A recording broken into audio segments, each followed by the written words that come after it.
gente, um aviso. Está disponível a partir de agora no canal da Casa do Saber os cursos que eu dei lá ao longo desses últimos anos. Agora no formato de streaming, você pode baixar e assistir o curso sobre Coringa, o curso sobre a arte de amar, o curso sobre psicanálise da existência, sobre o cinema. Tem vários cursos assim que pode ser interessante para quem segue aqui o canal. Então confere lá, Casa do Saber, streaming. O Bully vai colocar aqui embaixo o link de acesso.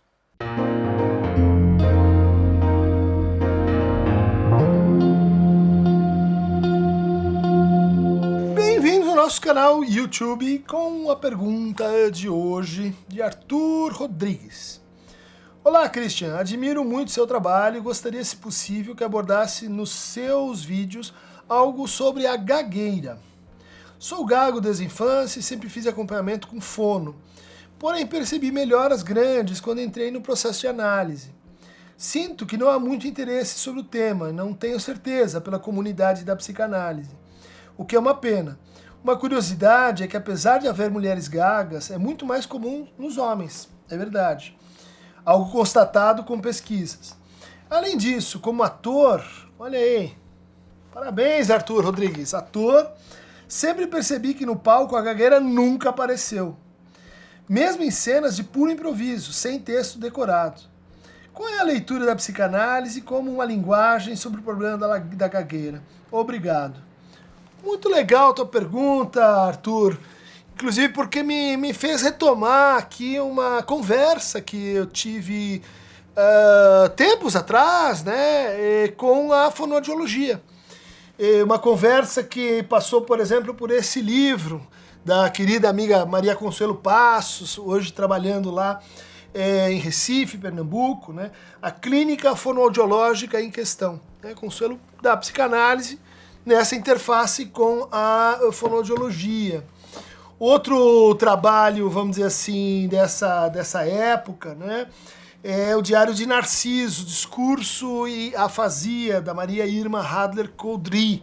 Né? É um trabalho bem interessante, ainda que não seja sobre a gagueira, né? Mas sobre a afasia, esse outro quadro, né, que gera uma perturbação da expressão e da compreensão pela linguagem. O trabalho Aquisição, Patologias e Clínica de Linguagem, da Maria Francisca Lier de Vito, Lúcia Arantes. Né? O texto, você falou que tem poucos psicanalistas interessados por essa questão, mas eu acho que está crescendo, principalmente porque a gente tem um sintoma muito recorrente relativo à fala no autismo. Então esse livro da Maria Christine Lasnik, né, Rumo à Fala, aborda essa problemática. Mas eu queria lembrar, assim, desse tempo muito legal, lá na PUC de São Paulo, com a Regina Freire, com a Regiane Rubino, com a Gisele Gouveia, depois, né, com a Maristela Bernardinelli, um debate que a gente teve aí durante anos. Quem quiser, tem vários artigos que a gente publicou nesse período. Então eu vou falar, como sempre aqui, né, fazendo uma espécie de compacto, uma espécie de síntese do que poderia ser assim a gagueira do ponto de vista da psicanálise, e como de fato eu concordo contigo, a gente acompanhou várias vezes isso e até estudou muitos casos em que a gagueira vai melhorando na medida que a análise progride. Curioso, é um sintoma que às vezes cede, às vezes não cede com a análise, então também tem essa indeterminação, né? Mas vamos dizer assim, que de alguma forma a gagueira ela acontece, como você mencionou, mais em meninos do que em meninas. E digo isso já pensando na ideia de que esse é um sintoma que geralmente aparece, ou ele se pronuncia na primeira infância, ali por volta dos 5 anos, às vezes um pouco mais tarde, naquele momento que a gente sabe que essa aproximação é muito tateante, né, muito flexível, né, mas naquele momento que o Freud associava um pouco com o complexo de Édipo. Né? Então, aí talvez tenha alguma pista dessa diferencialidade entre os gêneros. Uma boa hipótese, assim, sobre a gagueira é observar que todos nós fomos gagos em algum momento, né? Na medida que a gente vai aprendendo a falar, né? Na medida que a gente vai entrando nesse processo de aquisição da fala, né? A gente teria basicamente 3 momentos. Primeiro momento em que a gente usa as palavras para designar o global de um contexto, né? O momento da holófrase, esse é um tema que a gente vai encontrar no Lacan também. Um segundo momento em que a gente assim repete a fala do outro. E um terceiro momento muito importante, que é quando a gente se corrige. Quando a gente corrige desinências verbais, quando a gente percebe o erro. Isso é muito importante. E esse momento, que acontece com todos nós, né, ele está marcado por essa volta atrás que aparece como uma gagueira. Então, qual que é a hipótese? A gagueira seria um momento da estruturação e da entrada na fala que se fixa, que se congela, que de alguma forma ele acaba permanecendo e se ampliando. Daí a ideia de que, certo, que nós temos processos neurológicos, né? Área de Broca, área de Wernicke, mas também nós temos processos interrelacionais, intersubjetivos em jogo. E um bom exemplo você mesmo trouxe, né? Essa ideia de que quando eu estou no palco eu não gaguejo. Como pode? Se fosse exatamente um impedimento cerebral, será que ele iria se alterar tanto assim quando você vai para uma situação de enunciação diferente, que é quando você está na figura de um personagem? Isso levanta essa ideia que a gagueira tem que ver, portanto, com como a gente se interpreta, como a gente se lê no contexto de uma interação, né? De uma troca de turno, um momento de ligação com o outro, um momento em que para o gago se torna muito tenso, ser entendido se torna muito tenso, errar, é como se ele, alguns, né, mais do que outros, ele tivesse que ao mesmo tempo falar e observar-se falando. Ou seja, você cria uma dupla divisão. Falar já é se dividir, né, entre enunciado e enunciação, entre o sujeito e o outro, receber sua própria mensagem de forma invertida, mas além de tudo, assim, se escutar foneticamente, né, ou formalmente falando. Tô acertando, tô errando. Isso, em alguns casos, sobrecarrega muito e aumenta um nível de ansiedade, a ponto, né, da gente ter esses bloqueios, tecnicamente chamados, né, que são compensados com, às vezes, trejeitos, às vezes espasmos musculares, às vezes coisas que estão na ordem assim do tique. Então, vamos lembrar que o tique é um transtorno do impulso que talvez tenha alguma conexão com uma gagueira, né? Como se fossem sintomas da mesma família. Essa presença assim da angústia atravessando a fala, ela vai complicar muito. Daí a eficácia de muitas abordagens, não psicanalíticas, né, mas socio-interacionistas, em que você vai, vamos dizer assim, respondendo do outro lado de uma maneira que o sujeito vai assim recalcando, vai esquecendo, vai deflacionando este lugar de autoobservação, por vezes utilizando para isso experiências, vamos dizer assim, de percepção sensorial, de propriocepção, de experiência do corpo, exercícios, né, que às vezes ajudam a gente a ultrapassar esse sintoma. Mas vamos mais a fundo, né? É possível que a gagueira tenha, então, uma relação com esse gesto, né, de entrar na linguagem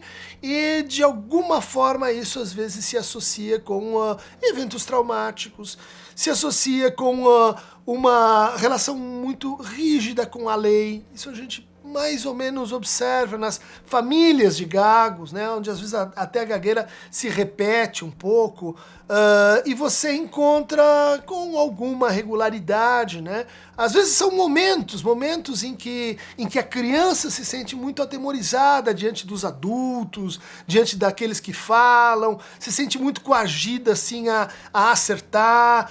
Por isso entendam lá, né, gente? A criança ela vai gaguejar, vamos acompanhar, vamos aceitar esse processo aí ao longo do confronto entre a língua de adultos e a língua da criança. É possível que isso tenha desencadeado no sujeito uma espécie assim de antecipação. Eu preciso ir à frente, né? Eu preciso correr, eu preciso tampar esse ato entre o sujeito e o outro, e isso aparece nos depoimentos dos gagos, que dizem que é como se o meu pensamento ele fosse numa velocidade e a fala não está na mesma velocidade, e daí eu me atrapalho, e aí quanto mais eu me atrapalho, quando eu vejo que vai chegar aquela palavra, que tem aquela vogal, que tem aquele fonema mais difícil, a pessoa já começa a se preocupar, e aí a gagueira vem. Então a gente pode dizer assim, tem o fenômeno primário, né, o gaguejar, e tem a sua interpretação social, e tem a sua história para aquele sujeito, e tem as marcas que vão se acumulando, como um aluvião, né, dizendo, olha aí, isso é criticável. Portanto, estou sugerindo assim que há alguma relação entre a gagueira e a formação do super-eu, né? Que é um momento, como a gente sabe, do complexo de Édipo, é um momento, o super-eu é considerado um herdeiro do complexo de Édipo. Mas para ilustrar essas ideias todas, e para fixar um pouco o que eu estou querendo passar, eu vou convidar vocês para examinar um caso clínico, na verdade um caso histórico, que a gente lá nesse grupo de pesquisa até brincou, né, de ser assim uma espécie de caso zero da gagueira, que é o caso de um grande orador grego chamado Demóstenes. Né? Vamos falar dele, né? O Demóstenes, ele nasce numa família muito rica, de aristocratas, e quando ele tem 7 anos, olha lá, né, acontece uma coisa muito difícil, ele perde os pais, ele fica órfão. E passa então a ser cuidado por tutores, por pessoas da família. E ele vai crescendo com essa gagueira, com essa dificuldade de fala, até que, em função da herança deixada pelo pai, né, ele tem que reivindicar um direito publicamente. Ou seja, na ágora, né, no lugar onde nasce a democracia como experiência comum e coletiva de fala em confronto, em conflito.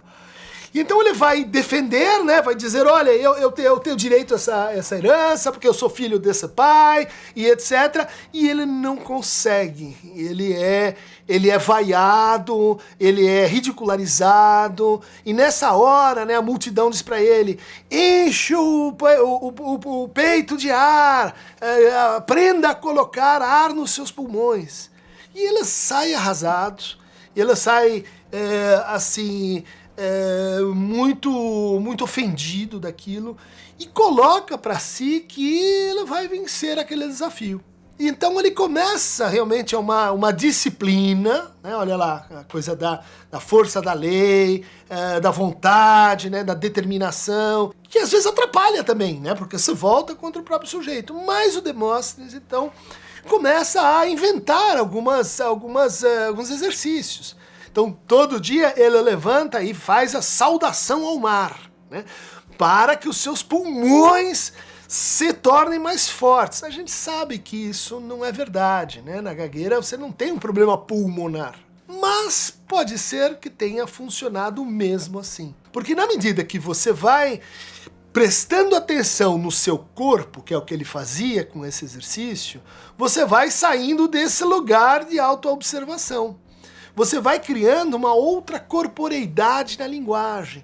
Você vai mexendo com aquilo que o Lacan chamava de la langue, que é a língua dos afetos, a língua do acalanto, a língua do jogral, a língua do madrigal, aquela língua que nos faz aquietar, que nos faz dormir, que é uma língua antes que a gente entenda o que são as palavras, os seus sentidos e os seus significados. Então é uma língua muito prosódica, uma língua muito rítmica, é uma língua da presença e da ausência do outro. E o Demóstenes, então, começou a fazer esse exercício. Depois ele descobriu assim que ele podia tornar o obstáculo dele ainda maior para que todos os esforços que ele fizesse fossem também mais bem recompensados.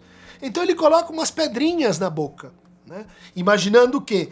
Que a gagueira algum problema no controle da língua, nos músculos da língua, no formato da língua. E daí ela começa a falar com aquilo na boca, o que torna a fala mais difícil, mas daí quando ele tira as pedrinhas, a fala fica mais tranquila.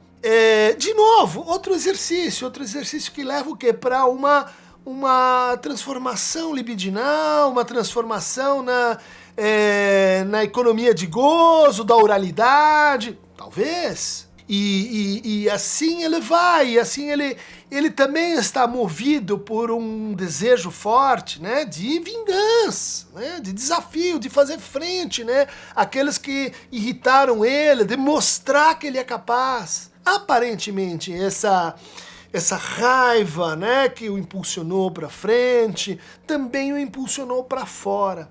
Né?